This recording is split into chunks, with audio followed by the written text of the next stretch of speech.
scrambled beans.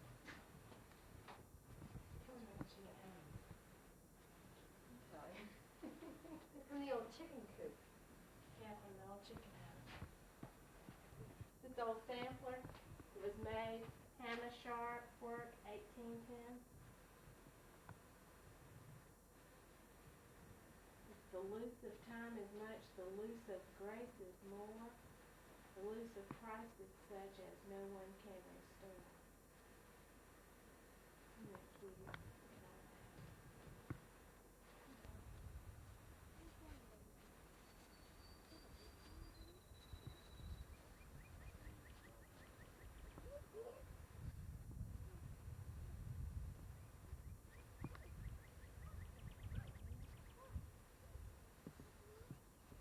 Down here, before all the water was all around, she had a little, there was a little pond right down in here. This was the pond.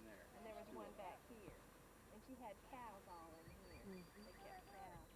They had a barn down there. There was a barn down there. See, she ain't supposed to be cutting it. She ain't supposed to be Not cutting supposed to cut it. For 200 feet, it's supposed to be the Corps of Engineers. But they supposedly... Frank, y'all don't go down there without us. Don't go down there till we can go with you. That's not a good place to go swimming.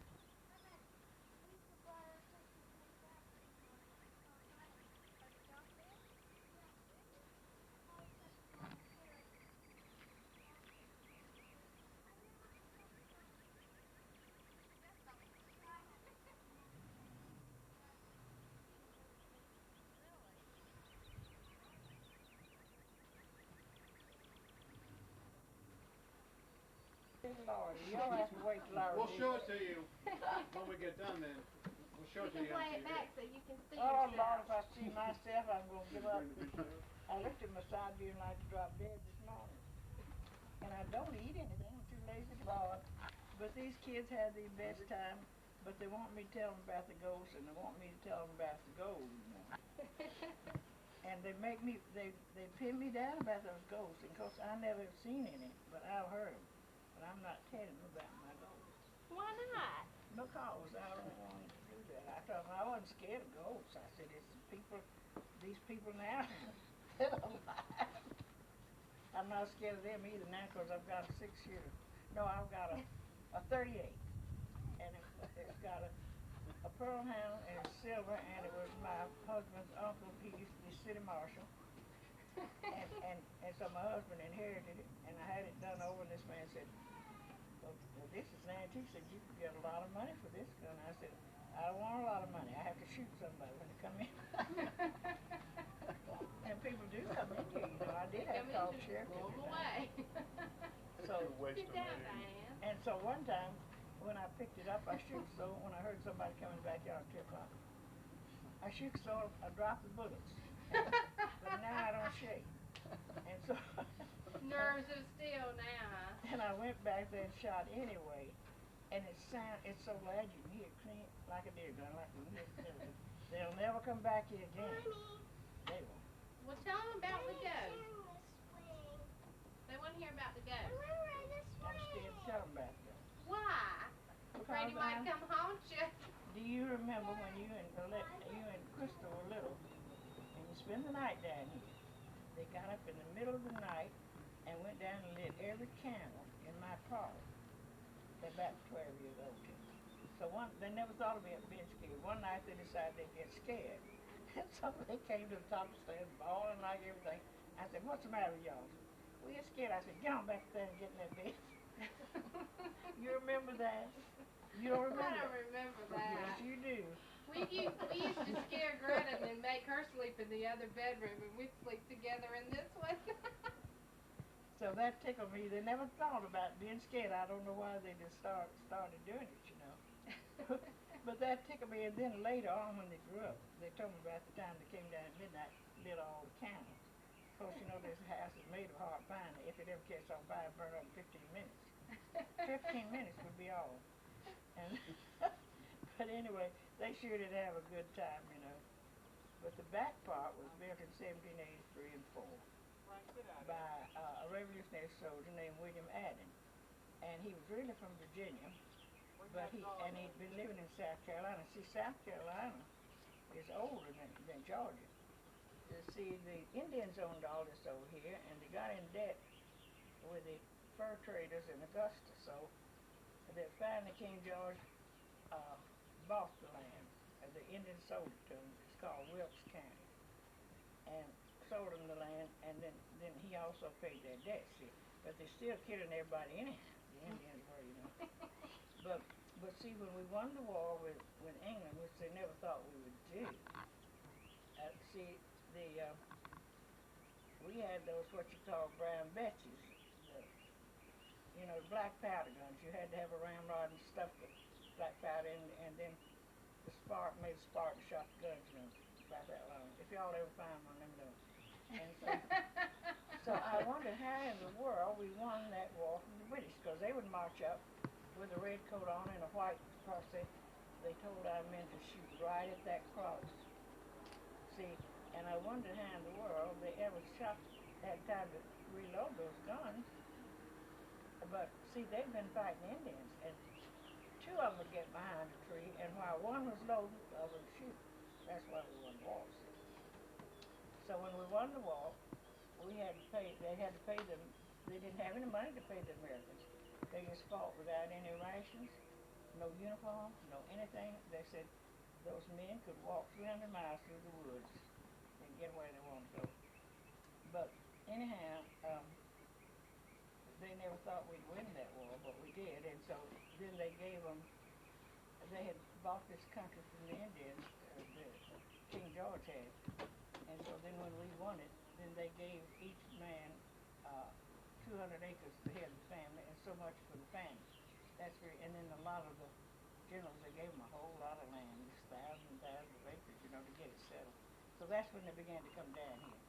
And so this William Adams came over here. He had a mill and a house over on the Savannah side, on the Carolina side, but he came over here, built the back part of his house with slave labor, and built a mill way back up here. The dam was still, it had burned up in 1903. And, but the mill farm was still there. We used to could hear the water going over it, you know, I loved it. And, but this little old lady that told me that this descended from these people said she's walking up this is an old post road. See where it goes down there?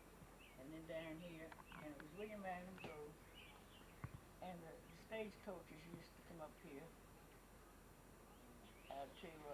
they're on the way up north. Have I told you this? Haven't told you this yet. No, tell them. Did I tell them about it? No. All right. That was a stagecoach road, and it was William Adams Road. And the first district of the county went up William Adams Road. And so William Adams built the back part of his house, as I said, with slave labor out of hard pine. And there used to be a kitchen and dining room off the back, and a breezeway between it. And the reason they had these kitchens off the back was so hot in the South, you know. And they also cooked on a fireplace, and every once in a while one of them would burn up, so they didn't want it to be close to the house, you see. So that's why they had it. My husband remembers it when he was a little boy, but they wasn't here when we bought it. We bought it at the end of the Second World War. I never can remember when was that. 1940. You know when it was. Huh? 1940, 1946 was it 43 or something like that? 1946 was the end of World War II. No, not 46, because we bought it before then. Yeah, it was. Does anybody know that? I thought I was the only one in America that didn't know it. It was 42, 46. It's 43 or 4, or 44 maybe. I don't know. Anyhow, y'all knew that. So, anyway, that's when we had about 600 acres to get it. And so, this old house, then this William Adams had his wife had died. He had one son named Beverly Adams, about 9 years old. He had 3 daughters. One was named Drusilla, one was named Martha, and one was married Elizabeth. And named Elizabeth. So he moved over here and built all this, and he owned 2,000 acres at one time. And he was a justice of the peace. And so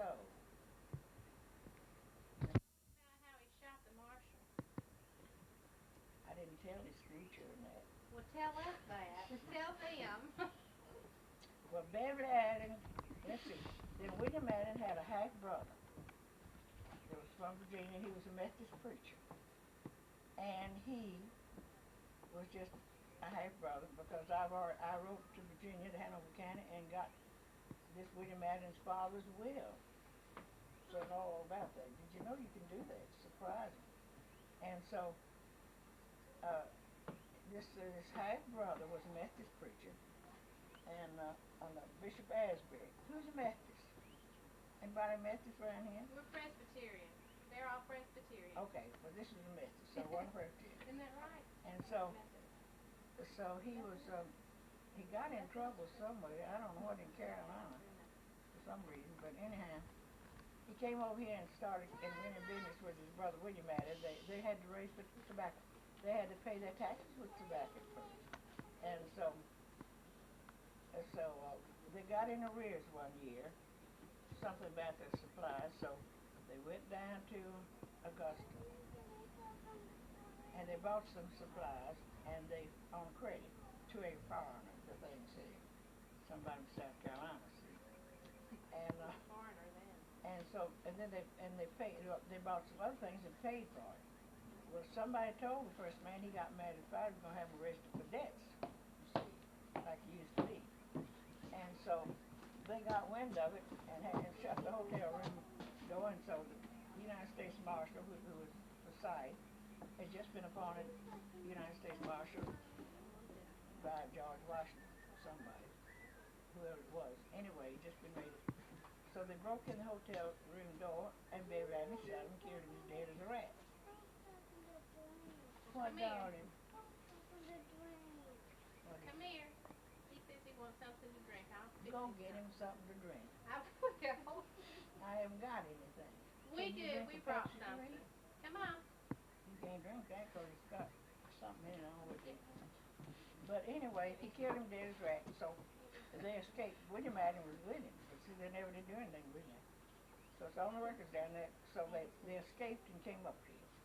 Beverly Allen hid in this loft up here, right where John got stuck and couldn't find him, and down at the spring for 2 weeks.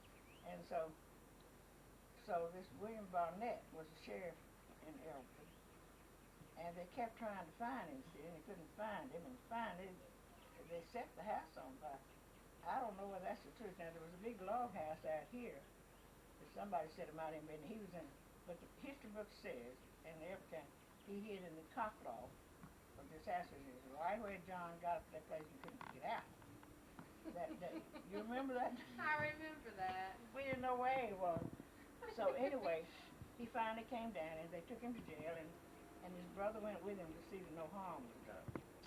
Well, this William Barnett, the sheriff, decided that everybody was so mad because they had a very fine preacher in jail, see. So he decided he would take him to Wilkes County for safekeeping, but they headed him off on the road and wouldn't let him do it. So he took him back to the jail in Elton. Well, then the next night, 200 of the most prominent men in the county blacked their faces and rode in and got him out of jail. And they even had extra people to protect him because they were all on Beverly Allen's side except one, and they held him. So he escaped, came down here, and they helped him get across the Savannah River, and he went up to Rutgers. Let's see, they called it Rhodes Harvest when it rolls up there, but it's up in Russellville, somewhere in Tennessee. And he lived up there the rest of his life, scared to death because he thought he was going to hell because he killed him. Well, so Beverly Allen now, the son of this man, William, is buried right over there in the family cemetery, and it's on the National Register too. And so the thing is, and now they used to tell this sixth grade children, two rapscallions lived down here. They did not, because William Allen was just as peace and never did anything to him, you know. And then Beverly Allen was this very prominent preacher. And so what I'm pointing out to the Historical Society is that when Patrick Henry was running the country, you know, when we beat the British, um, you know, they wanted George Washington to be king. He wouldn't do it, and he wasn't president till 1790, wasn't it? But anyway, Patrick Henry made 2 rules as soon as we won this war. They bring no more slaves to this country. King George had brought them over here, you know. We didn't do it. Yeah. And the other was that you can't put anybody in debt. You cannot put anybody in jail for owing money or debt. That's for 2. All right. So then Baby Radin had a right to shoot him. He had a right to shoot him because they were breaking the law. And I'm telling the whole world that. And besides that, let me tell you something funny about why the ghosts are here. Is because the foreigner that had him arrested was from Charleston, and his name was John Ray, W-R-A-Y. Oh, was it really? And see, I was raped. W-R-A-Y. And they, yeah, that's who it was. I like to drop dead. What about that? But isn't that funny? Mm-hmm. So I don't know who it was I heard washing the hands one night when we first moved down, and I didn't tell my husband was afraid to make me move back town. It was a moonlight night, and it's so quiet, you know. If a wasp hits the ceiling, it sounds like a pistol shot. And so I heard something like, you know, like a dishpan full of water, you know, running your hands through this way and back this way, right in that bathroom. We never had a bathroom here. We had to put running water and electricity. And I thought, and what in the world is that? I never did tell Chandler, unless it was Baby Radin washing the blood off his hand. I don't know whether that's what it was. Now that's one ghost, but that's the truth. He had a right to shoot him. He had no right. And besides, on Robert Forsyth was that United States Marshal, is buried at a church in the yard in Augusta. On the tombstone, it said Robert Forsyth. Now he's not the one inventing the steamboat, is he? No, that was Fuller from the side. Yeah. But this was Robert Forsyth. And it said Robert Forsyth was a something, and Baby Radin,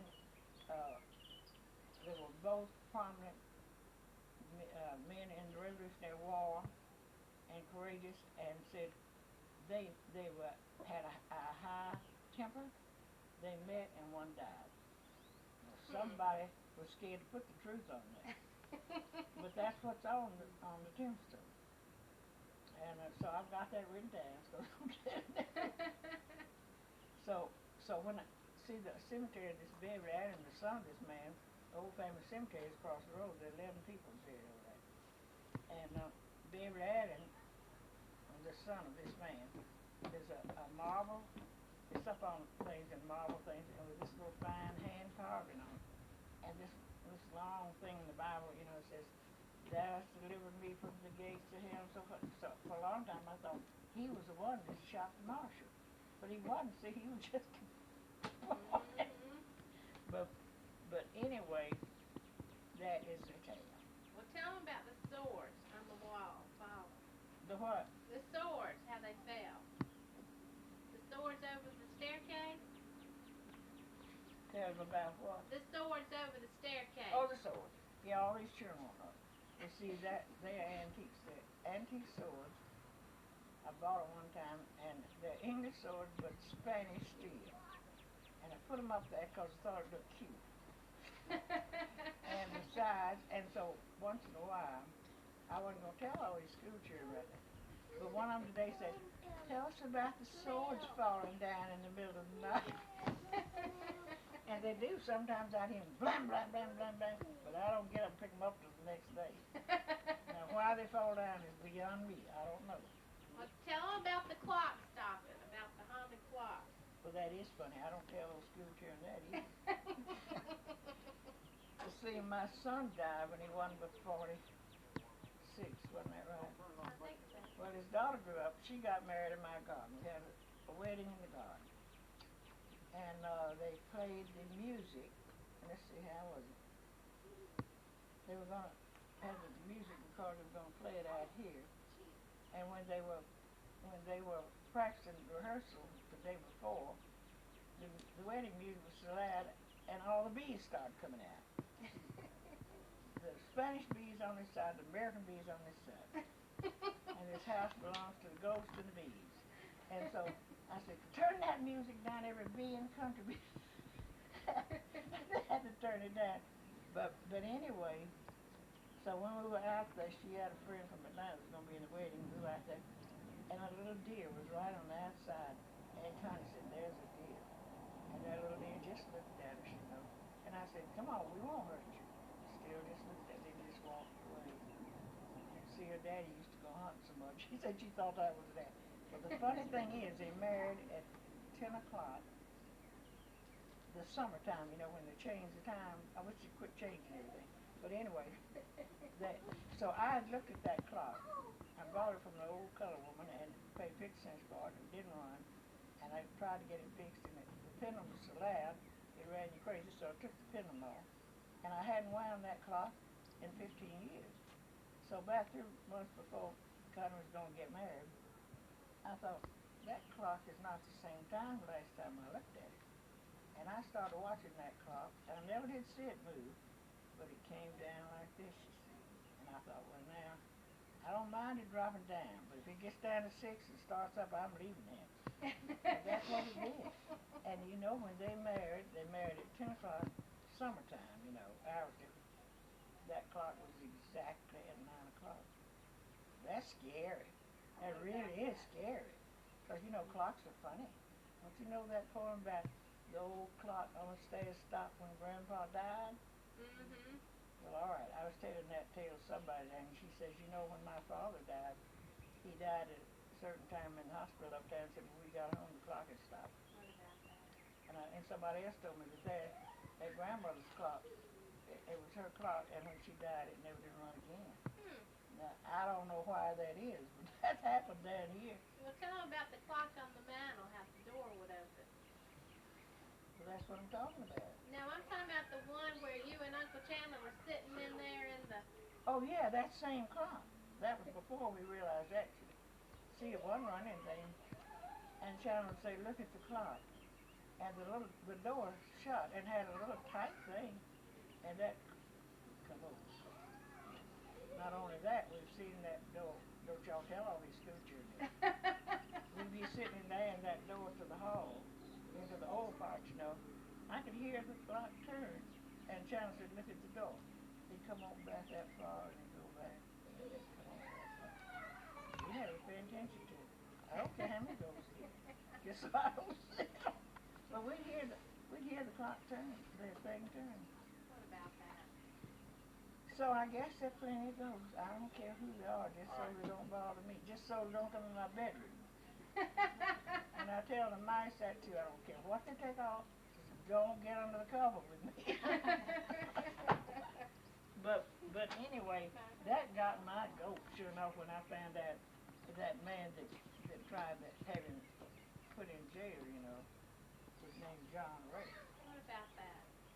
That's scary, isn't it? That's too much to be a coincidence, isn't it? Yeah, you know what a coincidence is? When I see everything I say, I read it. I'm nothing to read. It said, a coincidence is a small miracle where God prefers to remain incognito. What about that? That's funny. That really is funny about a coincidence. You know. Mm-hmm. But anyhow, I felt like when I saw this house, I felt like I'd come home for some reason. Ever since I was a little girl, when we lived in Texas, people knew in Papa's church that I liked the country. I already told them. He told everything. And so they would ask me they'd come to church in a horse and buggy, you know. And they'd ask me to go home with them and stay till the next Sunday when they came back. And you know, I would go and didn't even know who they were, just to get to go to the country. Wasn't that dumb? And Mama Brown was just the opposite. She wouldn't be anywhere near the country. Lord, She wouldn't be in no. town. And one time she decided she'd go with me because she went everywhere I did, you know. So this little girl named somebody Hendricks went out there, and we stayed a week. And then, how was it? Anyway, for some reason I came on home. She stayed out there, and she thought she was gonna get to go home that same weekend, you know. But the man came to church and didn't take her, so she had to stay another week. She never did like the country. She never could stand the country. She never did. But I love the country. So when we came, so my husband said, one time when we lived up Dameron, I said, if we had plenty of money, what would you like to do? He said, we'd buy a big white house in the country and move in the country. We wouldn't need it anymore, mean that than a wildcat. Because these people were raised right around here. They owned 1,000 acres on it. And he said, my daddy tried to get out of that country all his life, and you've taken me right back within a mile of About that. So we bought it. We bought 600 acres, and I tell you what we paid for it. Because a friend of my husband, this other man, Mr. Redmond, wanted to sell this place. His wife had inherited the whole thing. And so we bought it for $4,500. We got this house, 600 acres, the barn, a tractor that we sold for that $100 immediately because it was in war times and we couldn't get it. And the barn with 300 bushels of hay, no, oats, something. Anyway, 2 mules and a wagon. We didn't know what to do with mules. And the whole thing for $4,500. What we paid for. But we didn't even have that money. We paid $3,000 when we paid all that. But the minute I rode up here and saw this house, they let the colored man that had been living here 20 years stay here to protect it. You know, it had a million children. And the minute I rode up there, I felt like I'd come home. I almost knew the boundaries of this place. I knew there was a little stream that came down over here. And it was. It was funny. Have you ever been that way? Hey, what is he doing? You taking my picture? Hey, Louise, tell them about the gold. Where they think there's some gold buried around here. Well, get a shovel and we go look for it right now. Well, about the gold. When Dameron grew up in 1803, he married his wife. They never had any children. And her name was Mildred Henry. She'd been raised right across the creek. The chimney used to still be on there. They never had any children. And so in 1803, see, the plantation owners, the stagecoaches couldn't go but about 15 miles a day from Augusta. They had to come up this William Adams Road. They had to cross the water because there's no bridge down here. And so they would have to stop at somewhere for the horses to rest. So the plantation owners, they had to pay $400 a year for the permit, which was a lot of money back in those days. Of course, everybody that was anybody lived in the country. You know, they lived in the country. And so it's all in the Upper County history book. You had to pay you had to keep a clean house, and I think the people could spend the night for 25 cents and eat breakfast there, but it cost more to feed the horses and stay with the horses. And so they came right up this road, and that used to be real deep, and there was some more steps going down, but I filled it in when we moved down. It was a big hill on it. And so one night, they called it an ordinary down south, but they called them taverns up north, but they all sold liquor. Because it's got in there what all they sold in the Upper County history book. And one thing was Jamaica rum, $3 a gallon, and all this other stuff. You see, I'm a teetotaler. I wasn't going to put all that stuff in. And so, but I did collect old bottles, see, and got them all because it used to be a tavern, you know. And so one night, somebody came along. Now this is what the old colored man said had been here 20 years before we got here. See, the mill was down here, back here, and the road went down this way. Somebody must have gotten in a fight. I don't know who it was, but somebody got killed. And somebody's buried under that living room floor. But anyway, Will Maddox, the colored man, thinks that he had some money with him, and they just didn't know where anybody came from, where he went to. I guess he had it hidden down at the towards the mill, you know. And so what I figured out was when the man got killed, I don't know who it was or what, but they knew that money was down in the sea. So he said that Beverly Allen, the one that's buried over here, got the colored man that ran the mill farm down there. They went down there, was a moonlight night. Now this is George's tale. No, this is Will Maddox's tale. And they came up the road, and the man that worked there had it in a basket. He said 2 trunks for how he could do it, but every time Will told it was bigger tale. And carrying it like this, and I said, how did he know it was gold? He said, because he said he put 2 fingers under the cover, felt a gold piece, and said, baby, I didn't told him to bring it up here. See, it was in 45, so he was getting pretty old. To go as far as the cemetery road, which used to be down here, and went up that hill where the cemetery is, put it down, and leave and not be seen. You have to say that when you tell it there, and not be seen leaving. And so nobody's ever found it since. And but some old colored man used to come here and ask me every hour as well for somebody if he could dig back to the cemetery for the gold. He said yes. So the little potholes all over that. That's people done for the gold. And see, some other man that did live down here, they bought a Geiger counter to try to find the gold. And he said, if I find it, how much will you give me? I said, I'll give you $500. He said, no. And he wanted a third of it. I said, all right. So you know what they told me? She said, Miss Bryan, no use to look over there because we've already been all over there. And I didn't even tell them. That's it for me. But anyhow, that's the tale. And now why whoever that is buried on land, I didn't believe him, but the fellow that lived down here and his father for years run into other mill that was over here, see, later. And Raymond Chandler Jr. still living. He said, I used to play under that house. There was a grave under that. So George, the colored man that worked for us later, we had to get rid of Will Maddox because he owed us $500 and about to break us. So we got rid of him, and so George worked for us. And I said, George, now, I had to have something done to the porch, and these men working. I said, this is a good time for you to get on the house, see if there really is a grave on the place. I didn't think he'd do it, you know, but he did. And he came back, he didn't say a word. I said, well, George, did you see anything that looked like a grave? He said, yes. I said, why? He said, it would be right about in front of you where your sofa is in the parlor. I said, well, how long was it? He said, about as long as the grave. And I said, well, how wide was it? About wide as the grave. He wasn't going to tell me any more than he gave. And I said, well, how deep is it? He said, about 6 inches. I said, that's the grave. That's exactly when a man turns to dust, if he's not buried in coffin, it sinks 6 feet. And they're scared the daylights out of it. So that's something y'all go see it if you want to. And you know, Alexa, won't dig in it. She and Nelson went clean up it. That one time crawled up and tried to see it to see whether it really was a grave. I don't know what to do.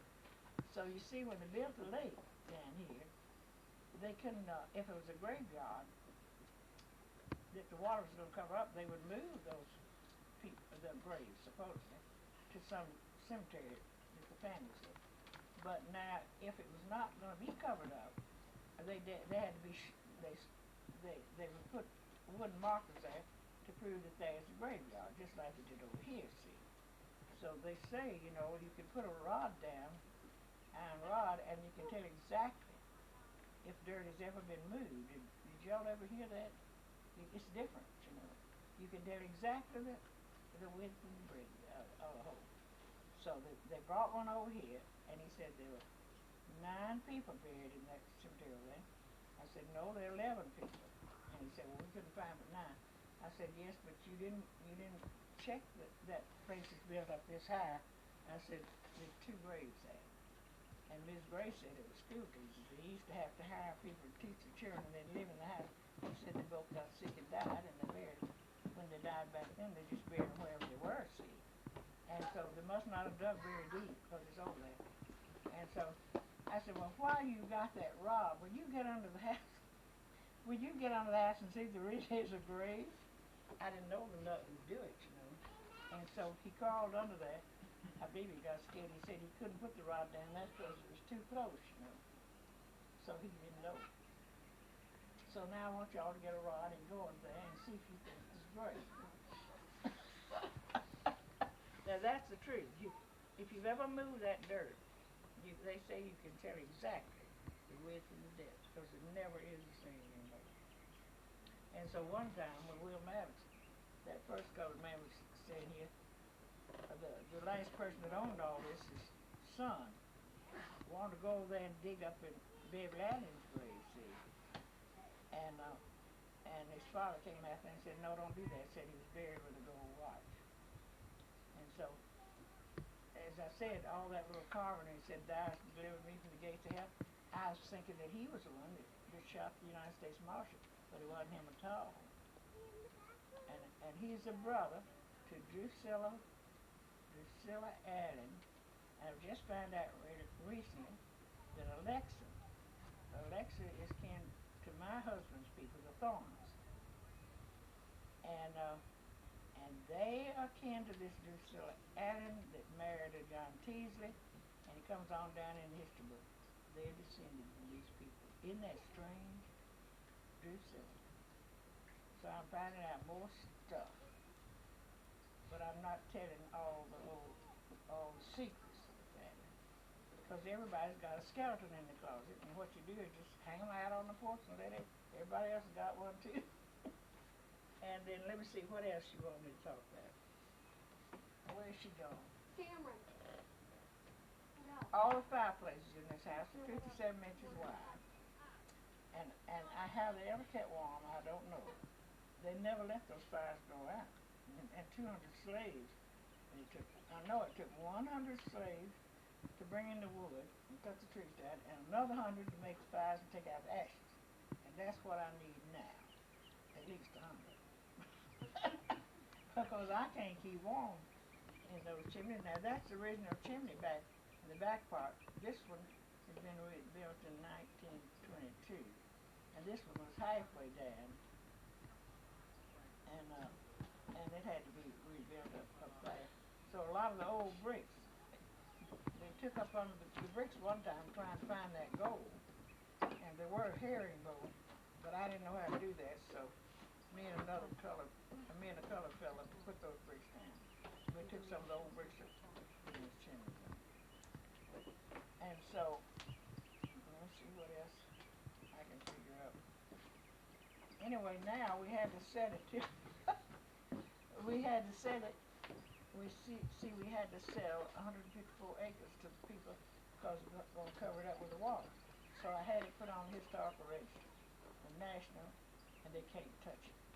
They could never touch it because they made a law in 1922 that anything on the National Historical Register, the government would not give the government employees money to buy anything on it. And it went. My plaque went all the way back to the water. And at the time, they said, well, we can't let you have that. We've got to have 3 others back. But see, they didn't know about that law, so I've told them recently that's really mine, came back to the water. And I've never seen a ghost. I've heard them, but I've never seen them. Now let me see what else can I tell you about it. Anyway, it's the oldest house in the county in preservation.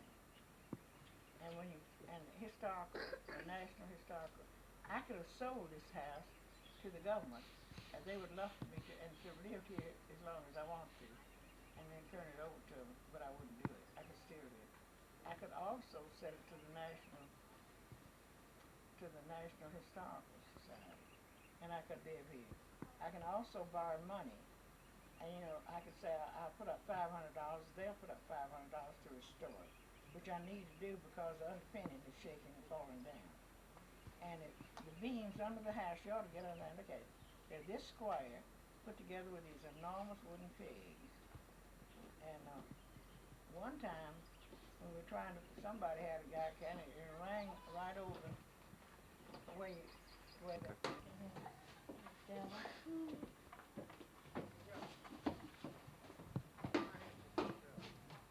Yeah, go in. Hey, Myra, why don't you come over and see how big my rocks are?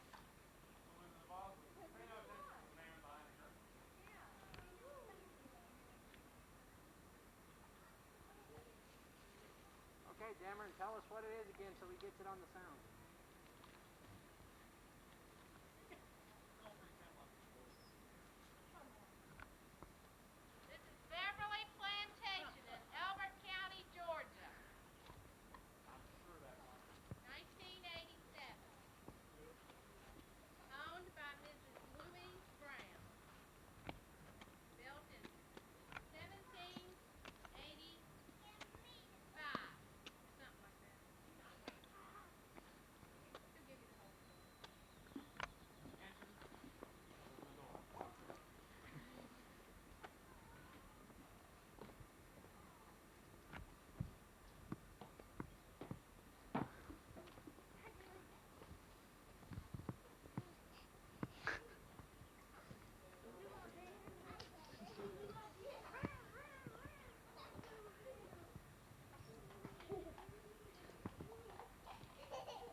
turn the lights on. She'll be out.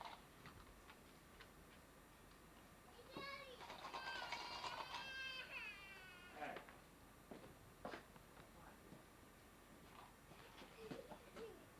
Quiet on the set. Alright, cut, Joe, till we get, till she comes out. Because I told him so much out there, what if I repeat? That's alright, it doesn't Alright. matter. Doesn't As matter. long as we get everything in. Now, wait a minute, well, come in and get this picture. Okay. Got him. Come on. Get out here. That's Alexa, which is little with her dog that Tom Walton made her sell. Made her give her most because she might bite something. Isn't that awful? I remember her telling me about that. I think Franklin's like her when she was little, a little bit. Don't you? And this is the prettiest thing I ever saw in my life. As smart as a whip when she was born. All right, now where do I start? Since I told him so much. Thinks he belongs here, see. And I always have all the 6th grade children in the whole county to come down here every year. The Historical Society sends them down here, and I'm telling them all the stories. And so now, even the grown men will stop me and say, "Hello, Miss Brown." I don't know who they are, but they saw this house when they In the 6th in grade. the 6th grade, see. And so they know all about it. They can tell you, can tell me things I don't remember. So come in, and I think I told you that the whole house is built with a heart pine. We call it lighter woods down here because you can light it just like a match to light your fire, and the whole house will burn up 15 minutes. These columns are solid pine. Show And the columns, Joe. it used to have blinds on each side of the windows here, you see. And I can't afford to buy the antique one now, so I put them from a... And let me see. This porch, we had to have it repaired when we first came down here. We bought it at the end of the Second World War. And the beams were this square, and there were just 2 across here, because you can imagine how long those beams were. The whole underpinning of those big square beams with the big wooden pins that big. It'd pay you to get on there and look at it. I'm not getting on there myself, but you're welcome to get on there if you want to.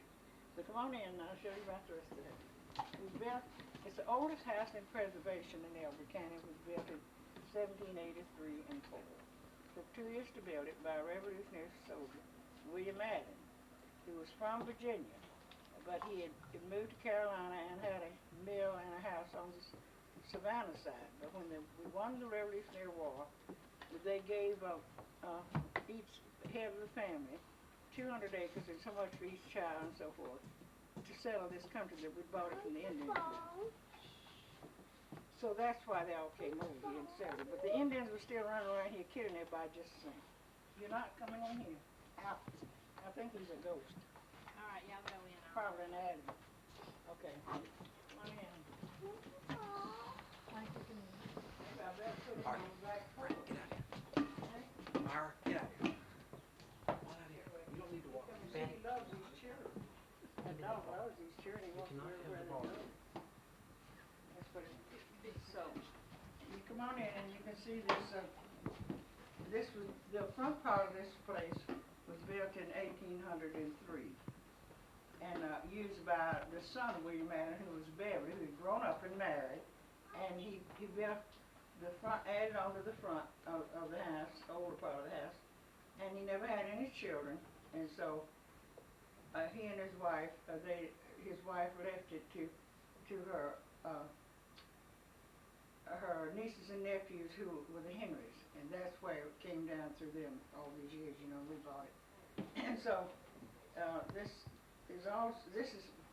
really was added on to by a fellow Roberts, I believe, who they said came over to this country because he killed a deer in the King's Forest from England. But I've heard that tale so many times, I don't know why he came, but he was a master builder. And I think the work is perfectly beautiful.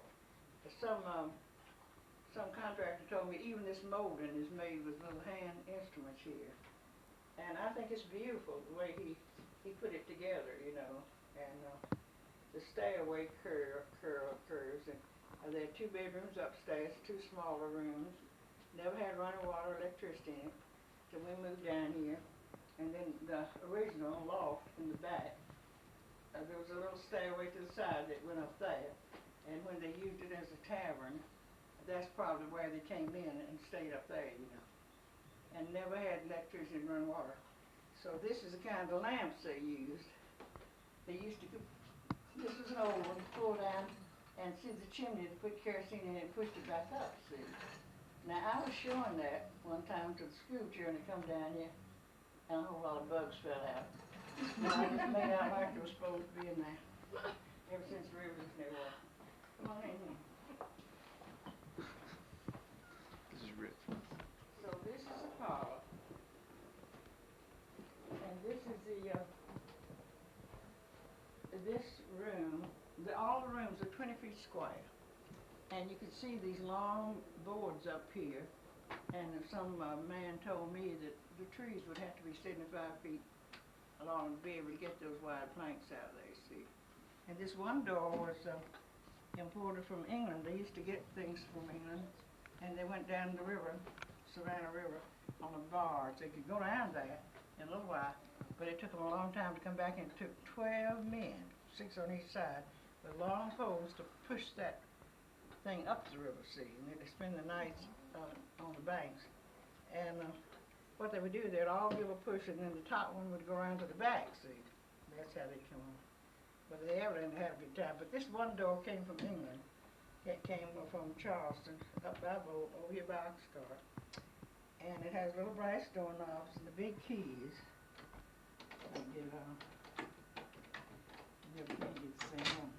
See the big keys.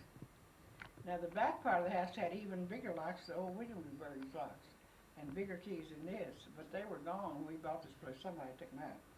This is called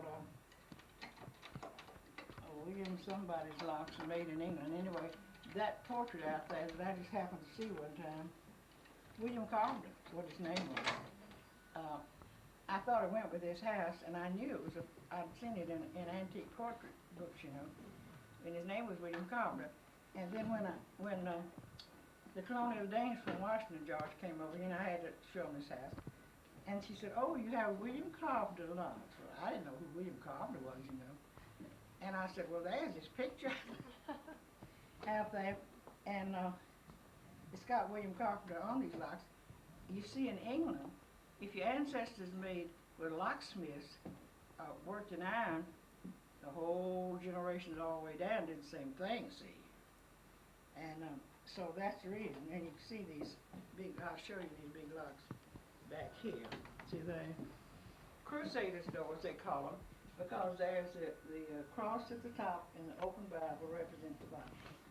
They call them Crusaders doors or Bible doors. And these children, 6th grade children, catch on mighty quick, you know, when I ask them why they called it that. And they see that. And so my sister said the only reason I wanted this house because it had little brass doorknobs. And see, all the fireplaces were 57 inches wide. The opening was 57 inches wide. And he used to have a big fire here at Christmas and Thanksgiving. And then when the colored man died and nobody bringing the wood, I put gas logs in there and all the grandchildren had a fit. I said, yeah, but I'm not going to take out the ashes and bring wood in and build that fire. So that's the reason I had. So then I put, before that, when it was just a fireplace, I put a little gas heater over here. When the man was drilling to put the tube in for the gas, he had to stop because it was smoking from that fat light. Excuse me. It was smoke. We had to wait till it cleared up. That old now. Isn't that something? And let's see. These are I bought these antiques, this furniture, when they were cheap. You can't even get any antique. This was I got that at Noah's Ark in Apple. And I found out when I got it home that you could take this out. It had little feet on it. Turn over the thing, and it was a bed. I believe it was the first one that's ever. I was gonna say one of the first sofa beds. And so it was about that high, but I took that out, but it still has the mattress under it. And so I got that and sneaked it in the back door, so my husband wouldn't know it. See. And I bought this table over at we called it over at Pendleton. This old colored fellow used to go up north and bring antiques down, send everybody to come over at 9 o'clock, see. And I bought that solid mahogany Empire table for $11. And I forgot what I bought that one from. But anyway, all those mounds are hand carved, they said. You see, even these are hand carved right here. And the fireplace is, my bedroom is exactly like this room. And it has a big mantel, you know. I bought that mirror, it's an antique mirror, but I've forgotten where I got it from. and this is an old print that I found, and that's the way the little girl's dressed in George Washington's day. You see, she's all dressed up with a cap on and little gloves, and it had faded a little bit, so I took my pastel and colored up a little bit, and I hang it up there because it suits this room, you know. And then this is a picture of my daughter-in-law when she was a little girl, and I painted that pink, and my husband said, "You gonna hang that up in there with Joan?" He was so insulted, he didn't know what to do. And this desk was my father's. My father was a Baptist minister, and he entered the ministry when he was 21, ordained, and no, before that, he went to seminary about a year, and then he could preach for England and everybody. There's this picture of that, and his father was one of the deacons at the First Baptist Church in Knoxville, Tennessee. So his name is on it down there, the deacons. And so I showed it to my little grandson was named for him. I said, "Now that's who you're named for." It was Ray, you know, the name William Ray. He said, "Well, I don't like his face." I was so mad with him, I don't know what to do. I don't like his face. But anyway, my mother gave me this. It's a roll top desk, and my father's father gave it to him when he was ordained as a minister. And but I haven't been in it in years, no telling what's in it now. So, and let's see what else. Oh, this is the only room that was papered originally.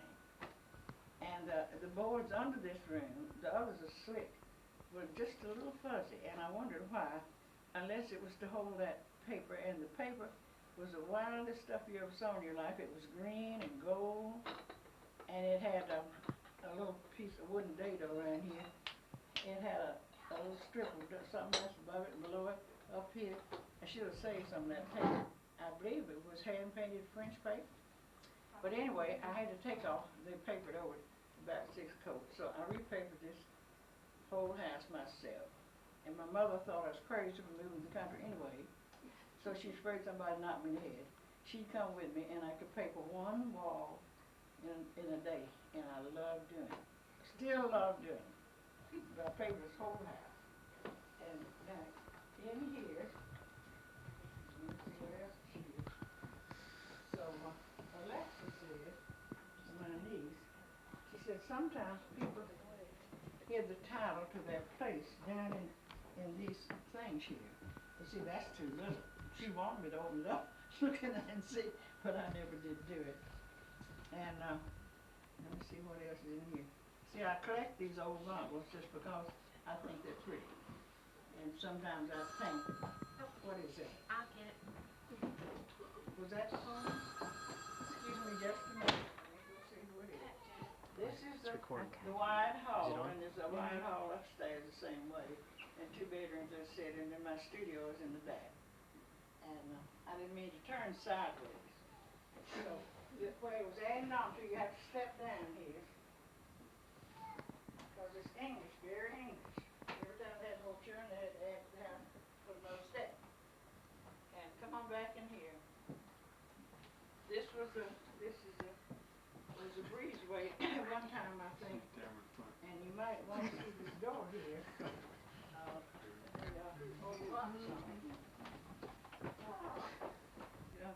Big locks up there. Old handmade things, I think. And then you have to step down once more. See, it used to be a door that way, and then we had to put a bathroom there. Not any closet in the house. Everybody, they used to have the big armories, you know, the big wardrobes. No closets except this one under the little stairway that went upstairs, and I put the hot water tank in it. I didn't make any change except to get into my studio instead of going through the little side rooms, you know. So come in here. Now this is the oldest part, back here. might want to get up close enough to take the mantle over there and see how wide the place is. And see, these windows are 8/8. They call 9/9 lens. You know, that's supposed to be real old.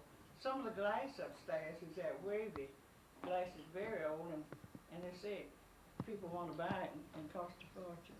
But I wouldn't let them have it in mine. But of course they gave me a fortune, I might do it, but they didn't. Anyway, this is the kind of lamps they used to have. That used to also pull down. I put that one up there. And the kerosene was in there. You could put it down. It had a big heavy thing up there that would hold it right over the dining table, see. And then when you got through, you just push it back up. And I took that out. It was a big heavy thing. And let's see what else. This door, this window, I did put in here. That did not have a window. This man had worlds of antiques. I never did see them, but somebody told me that. 4-poster bed in every room. But I didn't have it. And so, but most of this furniture is very old. This one, somebody found that on somebody's house. And I did it over. And I also had somebody to make that table out of maple. And then you see this door over here. You might want to be sure to take this if you can see the H&L hinges up here. These doors in the back had these hinges. See that? They were painted. They were black. I should have left them black. And the big Williamsburg locks used to come way back here. Somebody had taken those off when we moved here. But now this lock, when I had it put on the National Register, historical register, and they came down here and took pictures, she said this lock was even much older. See that? And I have seen it in antique locks. This is an Indian ball. And the old fellow that last lived here in the family said you better keep these Indian balls up. Of course, I'd like to see a good friend of Indians instead of some of these folks now.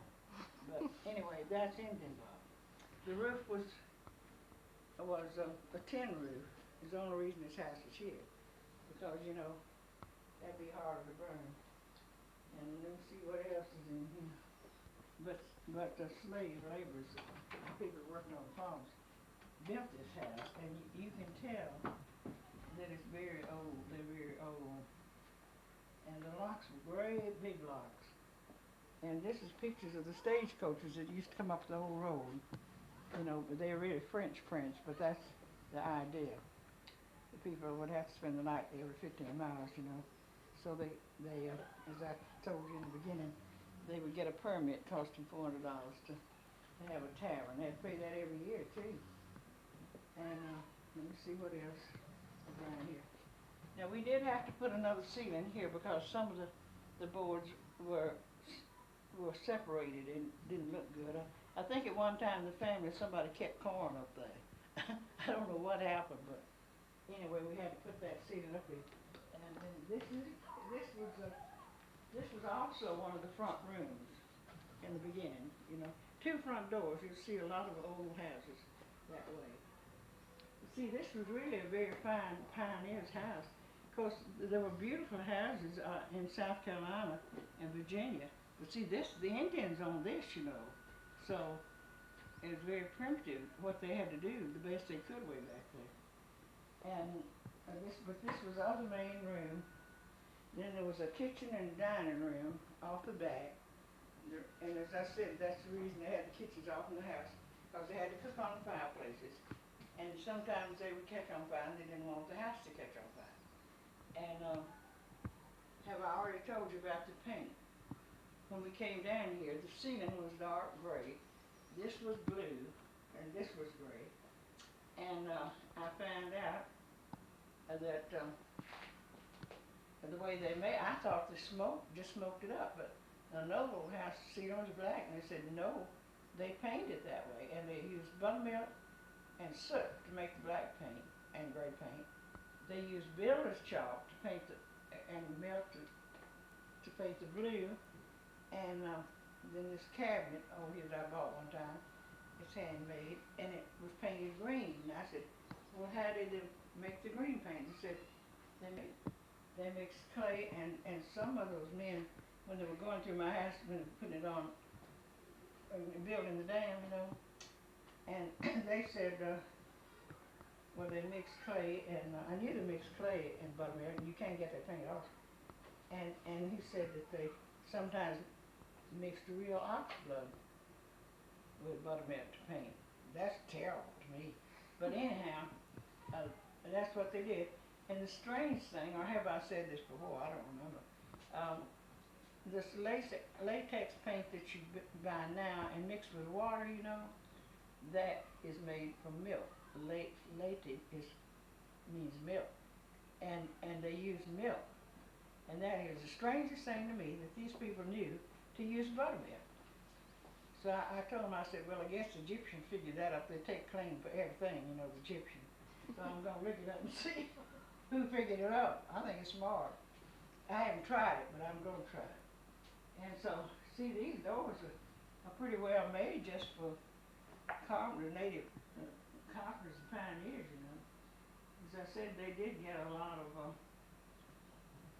things from Charleston and from England, from England.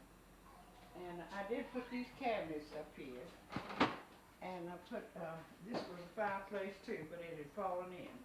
So we had to have a sink somewhere, and that's what we did. So we also had a wood stove one time, and that's the reason we built that little chimney back there. And now, the birds come down that chimney and get in this house, and I can't get them out. They do it all. They push open that thing up there. But I'm keeping the chimney because we may have to go back to, to that eventually, you know. And let me see what else happened. I hate to tell you about David, and I think I told him about that, didn't I? Mm-hmm. Okay, so you remember that, but remember they were very prominent men. They were not, you know, just renegades like some of them try. So I skipped that for the children, but they still got something. They know something about they know something about it. Now, is there anything else you want me to bring in? Round ball. Well, go out and throw it to you. You'll see us make one. That's what I do. That's what I do all the time. And this is a picture. This is a picture of my father, Dameron Ray, with your name on. And this is Uncle Bailey, wasn't worth a cent, and spoiled to death. This is Aunt Fanny and Uncle John, who was a Baptist preacher, 10 years old. He studied for the ministry at Wake Forest for 3 years, then went to New York and studied on the stage, then decided to be a preacher. My father decided he'd be a preacher. He went to a boys' school in Chicago. He studied to be a doctor for 2 years. He said when they had to operate on, you know, to learn about, no matter where you operated, you couldn't find a soul. So he decided he would be a preacher. And he went to the seminary 1 year and was ordained when he was 21 years old, and he could preach rings around Uncle John. Uncle John would get up and orate, but Papa preached 20 minutes, but you could understand everything he said, even a child. Ellen said she never paid real attention to him. I know that's not so, because we sat on the front seat since we're 2 years old. And she said, I never did pay. I said, you are telling the biggest story, because even a child could understand him, you know. And but that's him when he was little, crazy about his grandmother. Isn't that cute? And he wore 6.5 shoes. He never weighed over 125. And he said somebody called him, said he had to fight many a time because he called him Willie. He had to wear a white collar when he went to school. He said as soon as he got around the corner, he took it off. And he said he had to beat up more boys for calling him Willie. And he told him he could spit as high as the next person. He wasn't but 6 inches. He was a little bitty fella, but everybody just adored him. And we moved to a town, and he would say, well, they say the preacher's children are always the worst children in town, but he said, the reason it is they have to associate with the deacon's children. That shut that up to me. He said, everybody comes to church the first Sunday the new preacher's there to see whether his wife wears a good enough hat or not good enough hat. And he said, but I just want you to know we're looking you all over too. So that shut that. And one time somebody told me not long ago, she said, you know, I remember your father, she was just a girl. She said it was during the Depression and everybody, he said, All my life I've heard of hard times. Ever since I was a child, everything was so hard times. He said, but I tell you one thing, as long as there's a sweet potato left in this world, I'm going to get my part of it. And of course everybody laughed, and that's why he said it, you know. But I thought that was pretty good. And anyway, that's a picture of them, and that is a picture of the house we lived in. It's a brick house, and it was built in Knoxville, Tennessee. We used to go up there and spend every August. And Mama said we used to stay all summer, but I bet they hate to see us coming. But that was a part of my childhood. I wouldn't take anything in the world for being out. You can't take a picture of that, can you? Because they would love that. That's where the servants were out in the yard. And that, I'm sure, was taken the same day because my grandfather wore a high silk top hat and see the boots, and you see these came down under his shoe and had dressed up, and Grandma Ray looks like she's fixing to wear Uncle Bailey out. He was spoiled because he said his stomach was upset when he was little. All he needed was a good hard spanking, which he never did get. So I could have told him what was the matter. And so the house servant was Clementine. And talk about integration. Ellie and myself used to fuss all the way from Texas about who was going to sleep with Clementine. She stayed in a room next to the kitchen, lived there for 14 years. And she looked a lot like, who is that, that colored woman? Pearl Bailey. Pearl Bailey. She looked just like Pearl Bailey, even life. And we fussed all the way about who's going to get to sleep with Clementine. We just thought she hung out the men. But Grandma Ray finally fired because said she tried to tend to the family's business too much. So that is that. And Grandma Ray was named Ellen, and Grandpa Ray's name was Arthur, and they could not stand to be away from each other 5 minutes, Arthur and Ellen. And he went abroad. My uncle John, was pastor of the First Baptist Church in Miami for 10 years. And some man who just happened to come in heard him say that he hoped someday he'd get to go to the Holy Land. This complete stranger paid his way to go over that for he and his wife, Lucy. And Grandpa Ray went with him and paid his own way. Grandma wouldn't go because she wasn't going to get on a boat. Besides that, she got married with Grandpa and didn't ride him the whole time he was gone. She wasn't going to get on that boat. Well, he went everywhere. And I've got pictures of him with the Holy Land with all that, and they were riding a camel. They stayed a year. And so when he came back, every year they would come to wherever we were living, you know, and stay a week because they spent the winters in Florida. And so then everybody would come in to see my father was preaching, you know, the preacher's father. And Grandpa Ray would start at the beginning about going to the Holy Land. He went through the whole thing every time somebody, and Papa gets so tired of it, he'd sneak out, you know. And so then Grandpa said, I could go back by myself. He wanted to go back, but he was just cute. He talked all the time. I talk all the time. I come from a talking family. Everybody, these are lawyers or preachers, but they had to talk. That's it. Now, I've also got a picture of him in the Holy Land. Let's see if I can find it in here. But he was cute as he could be. And let me see if I can find it. You know, I tried to write so much stuff, I can't find anything else God. Let's see. Thought I had it in here.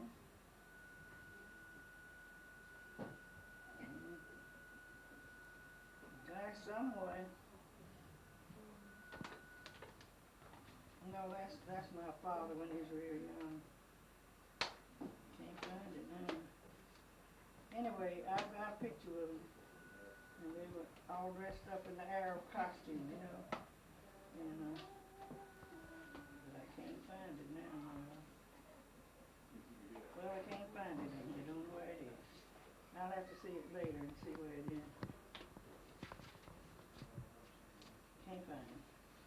Can't find it. Does that make you mad? Anyway, they really had a good time over there. and talked everybody to death. And so that's the reason I'm talking to everybody to death. Now, what else you want to know? You don't know yourself. And I've never seen a ghost. I've heard a ghost, and there may be ghosts here, but I can't help it. Just so they don't bother me, I'm not bothering them. Tell about the door, about the marks on the door, on the front door. You told me not to tell that. No, I didn't. Yes, you did. You can tell it because I already told Diane. You can tell it. Well, I tell you what. Will you let me sit there just a minute? Thank you, and then you can play with this tacky doll. Wait a minute. Oh. Here, come and take this doll. Will you take this doll somewhere? Throw it away. I bought it $4. And it bugs me. It looks like a dumbbell. Anyway, right here is where she's scared of the doll. I mean, talking about the ghost so much, she's scared of the doll. You don't have to, honey. She's scared of the ghost. They see you always scared these children to death. But can you see that hobnail, the print of a hobnail boot right there? You have to have a certain light on it to see it, and all the sixth grade children won't know it where it is because when they come down here, that's what they want to know. It's right here. And one day I saw the butt of a gun there.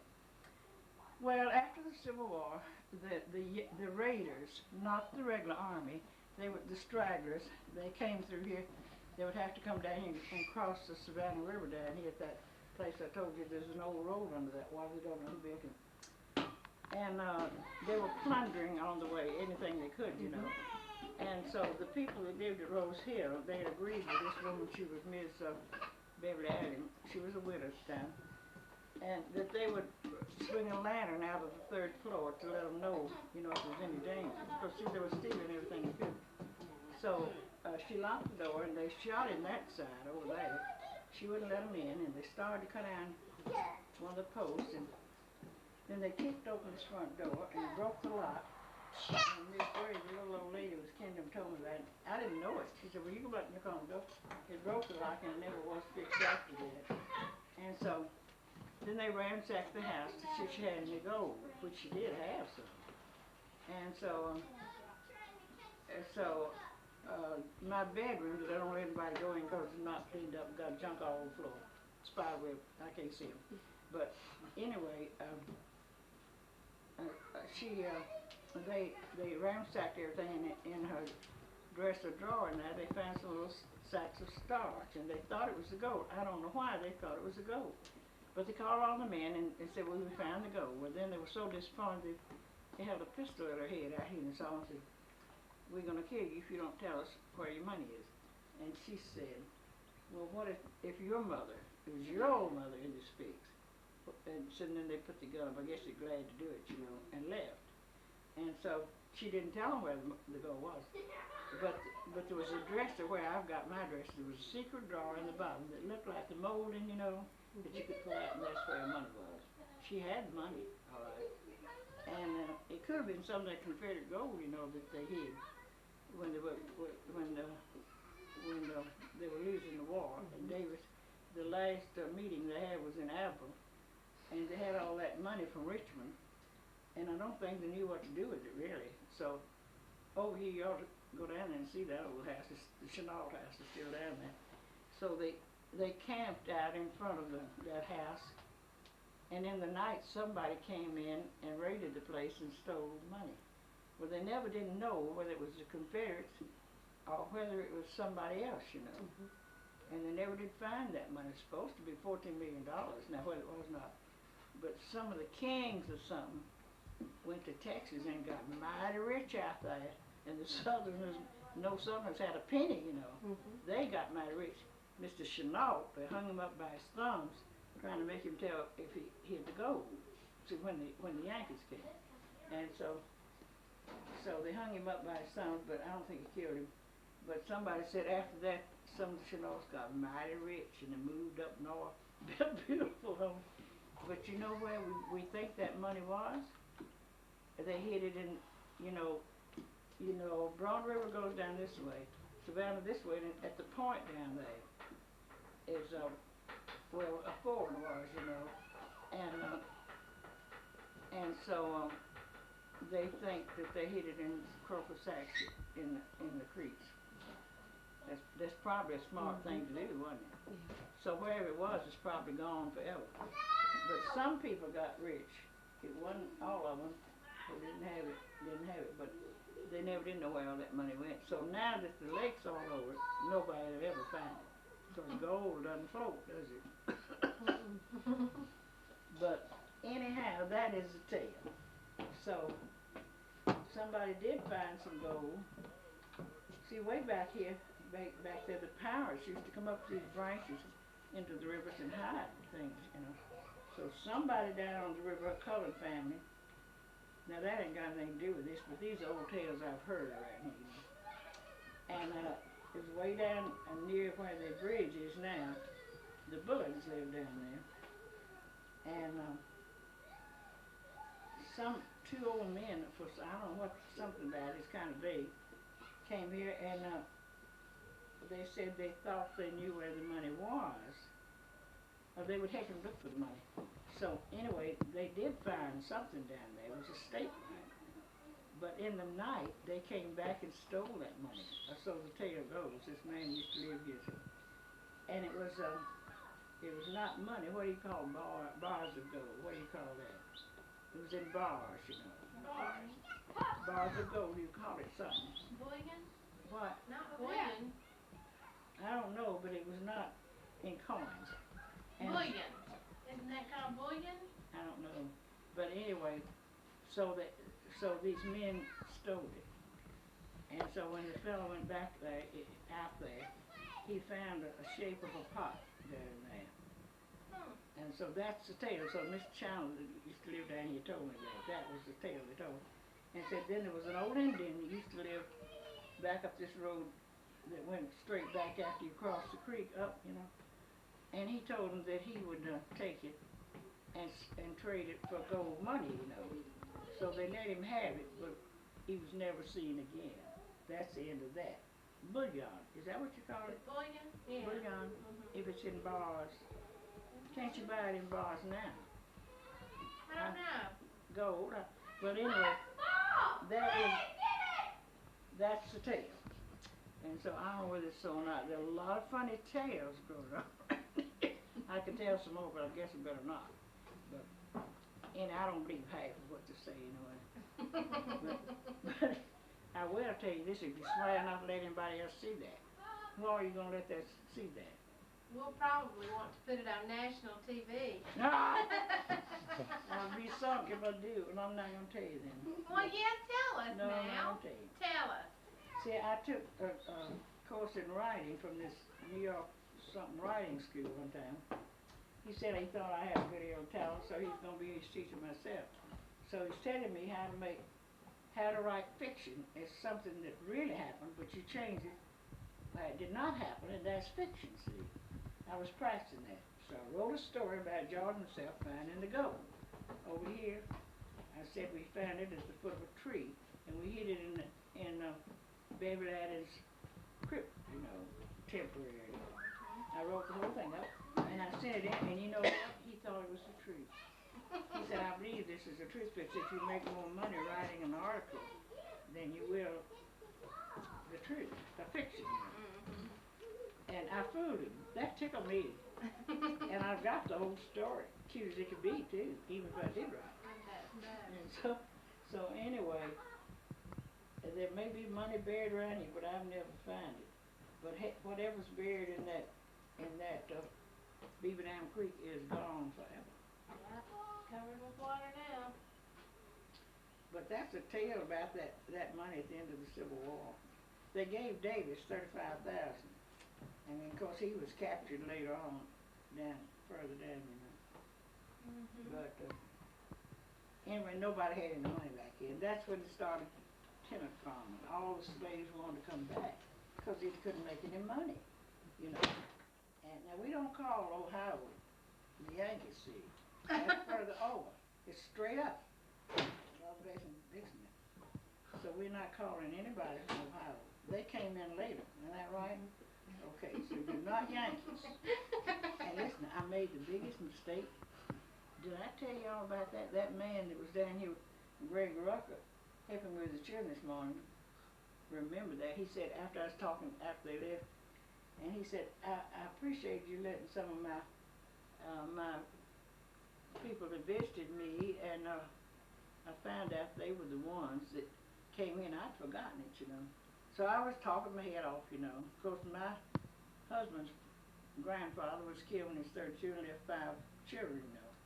My own grandfather, and my mother's father, was wounded. He was captain of the Ball and Blues at Millersville. Millersville was a head town, a capital of Georgia.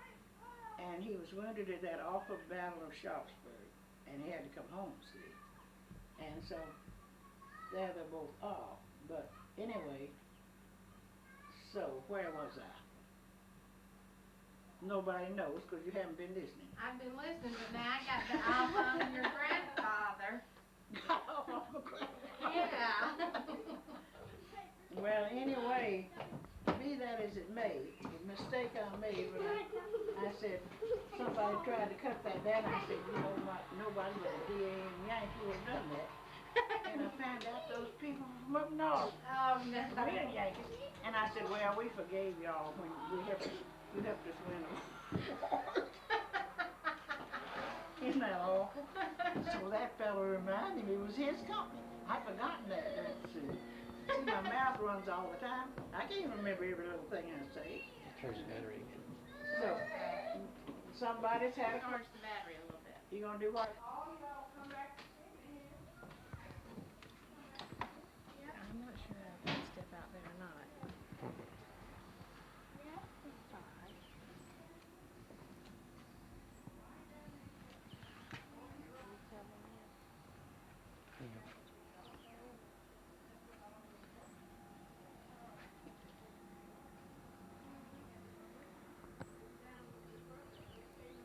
Okay. Well, let me get it. All right, come on over here.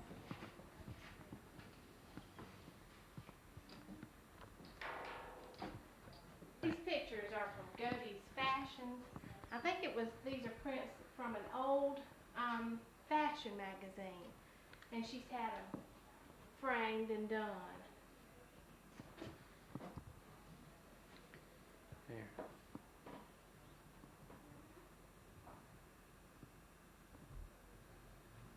Okay. Come on in here. This is the B room. It's not showing up too good. The light's too bright. Yeah. Come on through here. I'll show you I think this is called a trunk room. And this is special because it's never been painted, never had any wallpaper on it.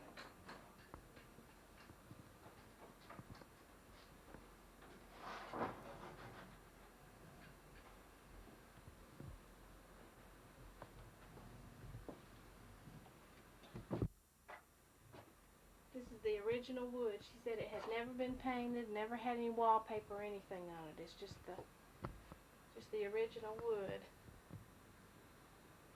And over there on that wall is the door that goes back around and over to the other side of the house where they think that Beverly Allen hid after he killed the sheriff.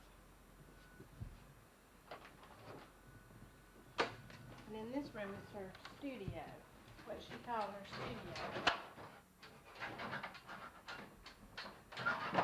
We can go out the alleyway, can't we?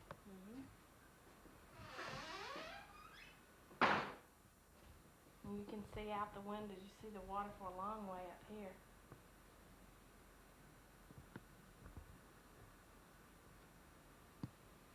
The walls are all wood, and the ceiling is all wood. See how wide the planks are?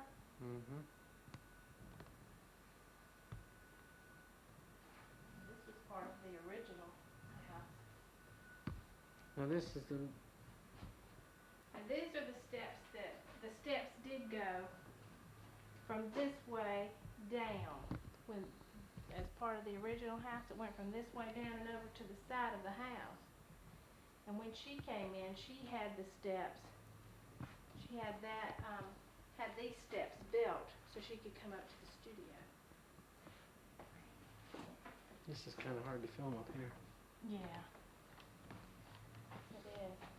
This is in the bathroom. This is just, main thing over here is that other door. This is where the door from that little wood room comes through and comes out over here. Right here in the corner. Mm-hmm.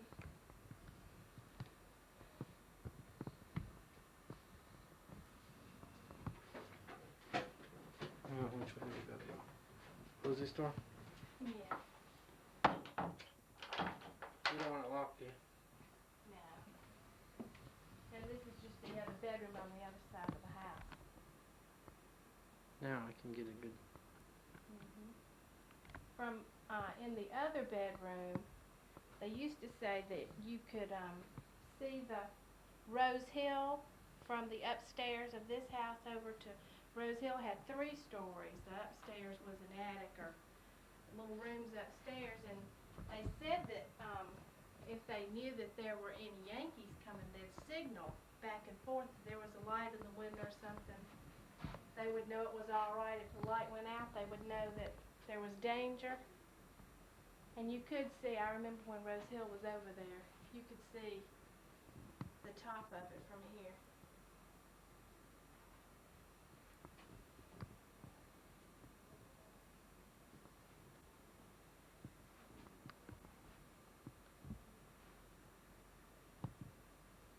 She said that was the first portrait she ever did. And she was learning to paint.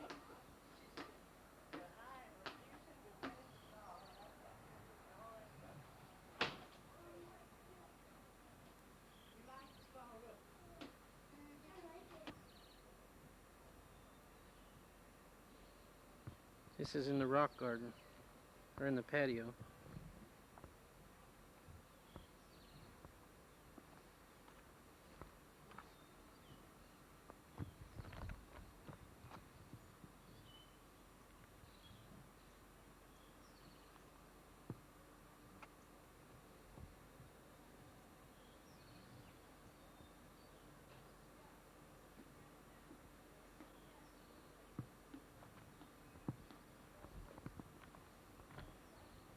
This is the side of the house.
Same model. Not as big.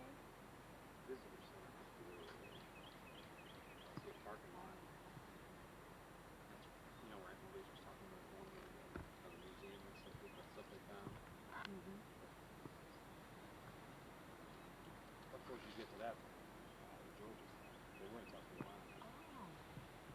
Right down there in the middle of the river.